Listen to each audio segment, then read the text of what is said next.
CM Jagan ప్రభుత్వ అధికారులపై TDP polit bureau సభ్యులు వర్ల రామయ్య ఈసీకి ఫిర్యాదు చేశారు.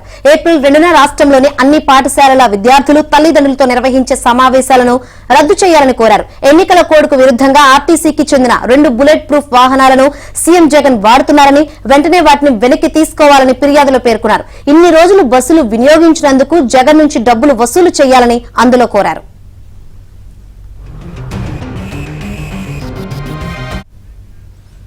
ఇక ఎన్నికల అధికారులపైన వర్ల రామయ్య ఫిర్యాదులు చేశారు. విద్యాశాఖను ఐపీఎస్ ఆఫీసర్ ప్రవీణ్ ప్రకాష్ భ్రష్టు పట్టిస్తున్నారు అని, అతనిపై చర్యలు తీసుకోవాలి అని, అదేవిధంగా విజయవాడ జిల్లా కలెక్టర్ను ఎన్నికల విధుల నుంచి తొలగించాలని కోరారు.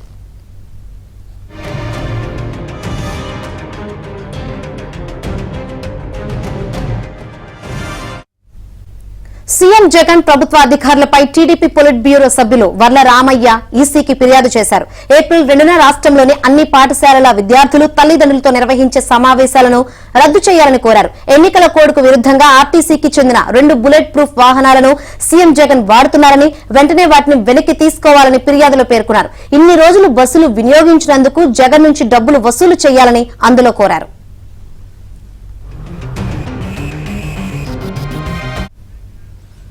ఇక ఎన్నికల అధికారులపైన వర్ల రామయ్య ఫిర్యాదులు చేశారు. విద్యాశాఖను ఐపీఎస్ ఆఫీసర్ ప్రవీణ్ ప్రకాష్ భ్రష్టు పట్టిస్తున్నారు అని, అతనిపై చర్యలు తీసుకోవాలి అని, అదేవిధంగా విజయవాడ జిల్లా కలెక్టర్ను ఎన్నికల విధుల నుంచి తొలగించాలని కోరారు.